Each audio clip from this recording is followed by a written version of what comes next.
Okay, so let's start neurocysticercosis. So जो neurocysticercosis होता है, first of all it is a neurological infection which is caused by larval stage of tapeworm Taenia solium.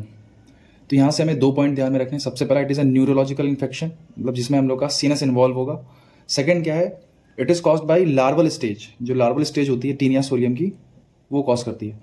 अब जो larva होता है taenia solium का, उसे हम लोग बोलते हैं सिस्टीसर्कस सेलुलोजी। सिस्टीसर्कस सेलुलोजी है। अब हम लोग पढ़ते हैं life cycle of Taenia solium. तो सबसे पहले बात करते हैं होस्ट की। देखिए, टीनिया सोलियम का जो होस्ट होता है वो मैन होता है। मैन इसका दोनों तरह के का होस्ट होता है। डेफिनेटिव होस्ट भी, मतलब जिसके अंदर सेक्सुअल साइकिल भी हो, और इंटरमीडिएट होस्ट भी, जिसके अंदर ए सेक्सुअल साइकिल भी हो। ठीक, तो ये जो मैन होता है, ये इसका दोनों होस्ट होते हैं। दोनों, मतलब दोनों टाइप का होस्ट इसका मैन होता है। सेकंड, जो इसकी इन्फेक्टिव स्टेज होती है, वो होती है एक्स ऑफ टीनिया सोलियम। अगर आपको इन्फेक्शन होगा तो आप इन्फेक्शन कैसे गेन करेंगे? By eggs of Taenia solium.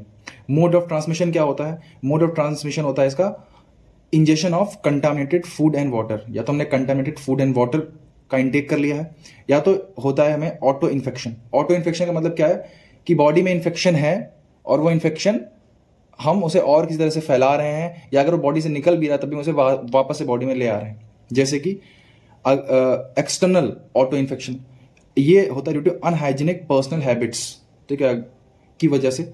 या फिर होता है इंटरनल ऑटो इन्फेक्शन। इसमें क्या होता है कि मान लो आपके इंटेस्टाइन में वो एक्स पड़े हुए हैं, ठीक है, और किसी तरह से रिवर्स पेरिस्टाल्सिस हो गई, कुछ भी रीजन हो गया, और उसकी वजह से वो वापस से कहाँ आ गया, आपके जीआईटी में वापस आ गए। इसे हम लोग बोलते हैं इंटरनल ऑटो इन्फेक्शन। अब बात करते हैं इसके साइकिल की। तो देखें, सबसे पहले इसकी साइकिल इंपॉर्टेंट है। हमने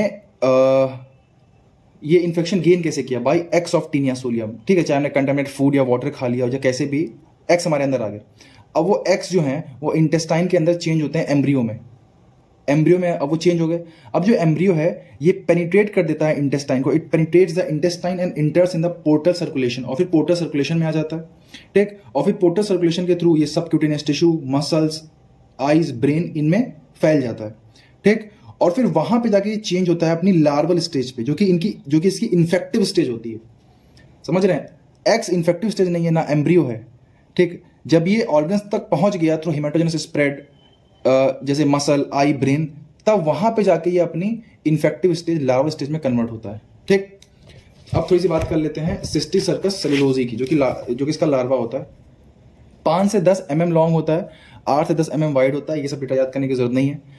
स्फेरिकल होता है, इंपॉर्टेंट है। येलोइश वाइट कलर का होता है। Separated from host tissue by thin collagenous capsule. ये इंपॉर्टेंट है कि ये होस्ट टिश्यू से सेपरेटेड होता है by a thin collagenous capsule. अब देखें, जो इसका लार्वा होता है देखने में कुछ ऐसा लगता है, ठीक। इसमें 2 चैम्बर होते हैं, ये आउटर चैम्बर और ये इनर चैम्बर। जो आउटर चैम्बर होता है इसमें वेसिकुलर फ्लूइड भरा होता है, लगभग 0.5 ml। और जो इनर चैम्बर होता है इसमें ग्रोइंग स्कोलेक्स होता है। क्या होता है? ग्रोइंग स्कोलेक्स, ठीक। So inner chamber contains growing scolex, whereas outer chamber is filled with 0.5 ml of vesicular fluid. अब बात करते हैं रेसिमोस सिस्टीसर्काई की। देखें, अगर जो इन्फेक्शन है वो ऐसे ऑर्गन तक पहुंच गया जहां पे बहुत ज्यादा स्पेस है, in some cases when the parasite are lodge into spacious area, तो ये अपने साइज को और बढ़ाता है। और जो यही लार्वा जो था, जब तक 5 mm का था, ये बढ़ते बढ़ते लगभग 20 सेंटीमीटर का हो जाता है। और यही जो फ्लूइड जो इसमें 0.5 ml भरा था, ये लगभग 60 ml फ्लूइड भर जाता है, ठीक। और इस टाइप के लार्वा में सॉलिसिस एब्सेंट होते हैं, मतलब इनर चैम्बर इज एब्सेंट, ठीक। और ऐसा जो लार्वा होता है ब्रेन में देखने को ज़्यादा मिलता है, ब्रेन में कॉमन होता है, और ज़्यादा HIV से इन्फेक्टेड पेशेंट्स में देखने को ज़्यादा मिलता है।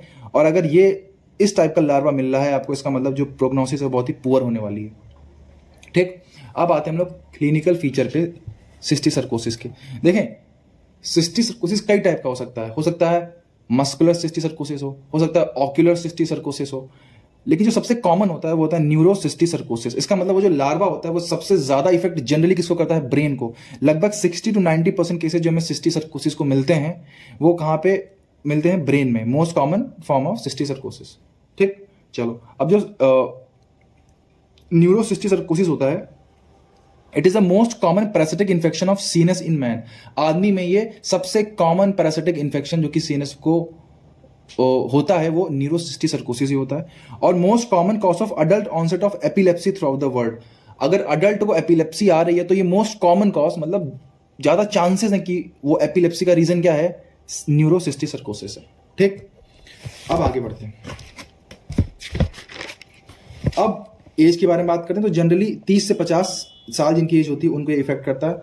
न्यूरोसिस्टिक सर्कोसिस दो टाइप का हो सकता है, या तो होगा पेरेन्काइमल या तो होगा एक्स्ट्रा पेरेन्काइमल।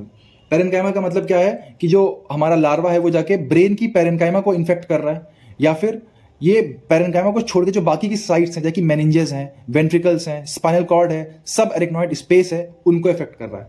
ठीक समझे। सीजर जो होता है, हम लोग पढ़े क्लिनिकल फीचर्स के बारे में, तो जो सीजर्स होता है, सीजर वो उसका मोस्ट कॉमन क्लिनिकल मैनिफेस्टेशन होता है न्यूरोसिस्टिक सर्कोसिस का। Seizure is the most common manifestation, लगभग 70%। ठीक।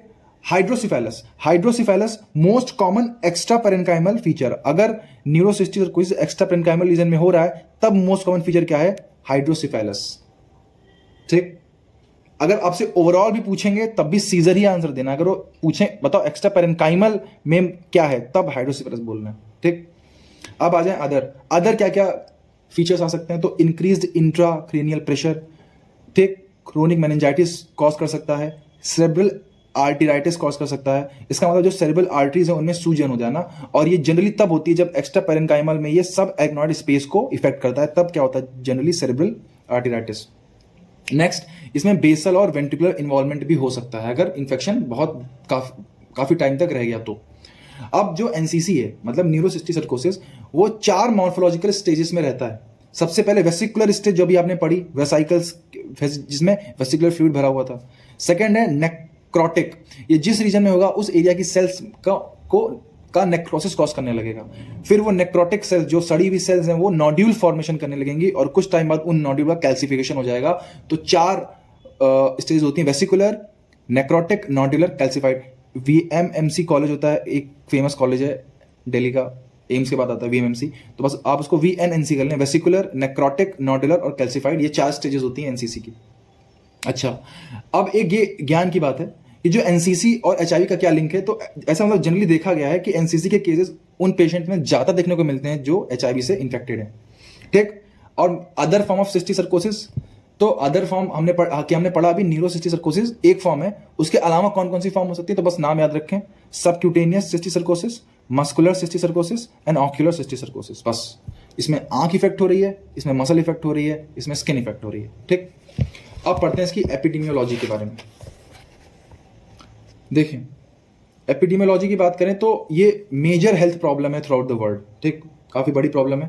ठीक। और जो पूरे वर्ल्ड में जो एपिलेप्सी के केसेस आते हैं उसमें लगभग 3% एनसीसी की वजह से होते हैं। लगभग 3%, पूरी दुनिया में लगभग 3%। मतलब अगर दुनिया में 100 केसेस आ जाए एपिलेप्सी के, तो उसमें से 3 का कॉज क्या होगा? एनसीसी होगा। ठीक है। अच्छा, और जो ये होता है एनसीसी, ये मुस्लिम कंट्रीज में कम रिपोर्टेड किया गया क्योंकि वहां पे पॉर्क मीटिंग अलाउड नहीं होती, तो इसलिए reported less from Muslim countries. ठीक। आपको मालूम है कि कंटेमिनेट फूड एंड वाटर से फैलता है, तो वहां पे पॉर्क ज़्यादा खाते नहीं, तो इस वजह से वहाँ पे केसेस कम मिलते हैं। अब आ जाओ इंडिया। तो इंडिया में ये बिहार में, यूपी में, उड़ीसा में और पंजाब में ज़्यादा देखने को मिलता है, ज़्यादा प्रिवेलेंट है। और लगभग 2 से 3% केसेस जो इंडिया में आते हैं एपिलेप्सी के, वो भी मतलब अगर 100 केसेस इंडिया में आए तो उसमें 2 से 3 लोगों को एपिलेप्सी जो हुई होगी उसका रीज़न क्या होगा? न्यूरोसिस्टिक सर्कोसिस। और इंडिया में केसेस जनरली अनरिपोर्टेड देखने को मिलते हैं, क्योंकि देखें जो एमआरआई वगैरह होते हैं, सीटी स्कैन होता है, जो उसकी डायग्नोसिस होती है, वो महंगे ट्रीटमेंट होते हैं, तो जनरली गाँव के लोग इतना ध्यान नहीं देते इन पे, और ये केसेस अनरिपोर्टेड ही रह जाते हैं इंडिया में। ठीक। अब आते हैं सबसे इंपॉर्टेंट पार्ट पे, डायग्नोसिस। समझे मेरी बात को? देखिए, डायग्नोसिस में सबसे इंपॉर्टेंट है रेडियो डायग्नोसिस। तो रेडियो डायग्नोसिस में हम लोग सीटी स्कैन का इस्तेमाल करते हैं और एमआरआई का इस्तेमाल करते हैं। अब सीटी स्कैन में हम लोग जो उसका कैल्सिफिकेशन वाली स्टेज है वो बेस्ट हमें देखने को मिलती है सीटी स्कैन में, लेकिन MRI is overall best. MRI is overall best, but अगर आपसे पूछें कि कैल्सिफिकेशन की स्टेज देखने के लिए बेस्ट क्या है, तो क्या है? CT scan. ये देखिए ऐसा कुछ दिखता है यार, बुक एडजस्ट नहीं हो पाएगी। ऐसे देखो ये है सीटी स्कैन ब्रेन का, उसमें ये देखिए आपको दिख रहे हैं। ठीक, ये स्कोलेक्स और फिर ये बाकी चारों ओर वेसिकुलर फ्लूइड। ठीक भाई, ठीक है। आगे अब आते हैं नेक्स्ट है एंटीबॉडी डिटेक्शन। ठीक, नेक्स्ट है एंटीबॉडी डिटेक्शन। तो देखें, एंटीबॉडी डिटेक्शन हम लोग करते हैं सीरम या सीएसएफ में। ठीक, किसकी हेल्प से? एलाइजा की हेल्प से। ठीक, या फिर वेस्टर्न ब्लॉट की हेल्प से। एंटीजन डिटेक्शन कर सकते हैं हम लोग बाय एलाइजा। तो 3 अब तक पढ़े, radio diagnosis, antibody detection by ELISA, antigen detection by ELISA, ठीक। अच्छा, जो हम लोग वेस्टर्न ब्लॉट यूज करते हैं, वेस्टर्न ब्लॉट इसमें, तो वेस्टर्न ब्लॉट में हम लोग एक प्रोटीन का यूज करते हैं। उस प्रोटीन का आप लोग नाम याद करना चाहें तो याद कर लें, lentil lectin purified 7 glycoprotein. Western blot इस प्रोटीन की हेल्प से किया जाता है, लेंटिन लेक्टिन प्यूरिफाइड 7 ग्लाइकोप्रोटीन, ठीक। एंटीजन डिटेक्शन करते हैं बाय ELISA, ठीक। देखिए ELISA जो होता है वो कभी कभी हमें फॉल्स पॉजिटिव रिजल्ट भी दे सकता है, ठीक, क्योंकि जो अदर हेलिमेंथिक स्पीशीज होती हैं, अगर उनकी वजह से इन्फेक्शन कॉज हुआ होगा तब भी वो पॉजिटिव दिखाएगा, ठीक है। तो वो न्यूरोसिस्टिक सर्कोसिस के लिए कभी कभी फॉल्स पॉजिटिव रिजल्ट दे देता है, ठीक। In cross reacting helminthic infection such as echinococcosis, ठीक है। तो इकाइनोकोसिस होगा लेकिन वो बता देगा क्या है सिस्टिक सर्कोसिस, ये एक फॉल्स पॉजिटिव रिजल्ट है क्योंकि एक अदर हेलिमेंथ का, क्योंकि इकाइनोकोसिस भी एक हेलिमेंथ का इन्फेक्शन होता है, ठीक। ये सब छोड़ दें, 3 हो गए। अब आते हैं 4th पे। 4th होता है लिम्फोसाइट ट्रांसफॉर्मेशन टेस्ट। 5th होता है हिस्टोपैथोलॉजी, जब आप जैसे अगर मसल इफेक्टेड है या ब्रेन इफेक्टेड है, आई इफेक्टेड है, तो उसकी हिस्टोपैथोलॉजिकल स्टडी कर सकते हैं हम लोग उनकी बायोप्सी लेके, ठीक। सेकंड है फाइन नीडल एस्पिरेशन साइटोलॉजी, एफनैक। तो हम लोग एफनैक कर सकते हैं, किसका जो सिस्ट है उसका कर सकते हैं, और फिर उसको स्टेन करते हैं हम लोग किससे, जिम्सा स्टेन से। तो FNAC of cyst and then stain with Giemsa. फिर फंडोस्कोपी करते हैं, अगर ऑक्यूलर सिस्टिक सर्कोसिस है तो हम लोग फंडोस्कोपी करते हैं आई की, और वो उसमें हमें लार्वा दिखता है तो इट डिटेक्ट्स लार्वा। लास्ट एक वे होता है, इसका बस नाम याद कर लें क्योंकि इसके बारे में कुछ दिया नहीं हुआ है, एमसीक्यू में आ सकता है, modified Del Brutto diagnostic criteria. So modified Del Brutto diagnostic criteria कुछ नहीं है, सबसे पहले CT scan, MRI, antibody detection by ELISA, antigen detection by ELISA, lymphocyte transformation test, histopathology जिसमें लोग बायोप्सी लेते हैं मसल आई ब्रेन की, एफनैक किसा करते हैं सिस्ट का जिसमें क्या और फिर उसको स्टेन करते हैं जिम्सा के साथ, फिर फंडोस्कोपी ऑफ आई करते हैं जिसमें हमें लार्वा देने को मिलता है, और फिर ये modified Del Brutto diagnostic criteria. अब फाइनली आते हैं इसके ट्रीटमेंट पे, खत्म हो गया। ट्रीटमेंट में हम लोग एंटी पैरासिटिक एजेंट्स देते हैं जैसे कि अल्बेंडाजोल और प्राजिक्विंटल।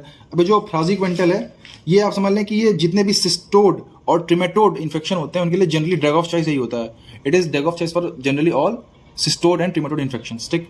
अब आ जाओ जो सिम्टोमेटिक ट्रीटमेंट देते हैं, जो सिम्टम आ रहे हैं उनको भी ठीक करना है। एपिलेप्सी आ रही है तो उसके लिए हम लोग एंटी एपिलेप्टिक ड्रग देंगे।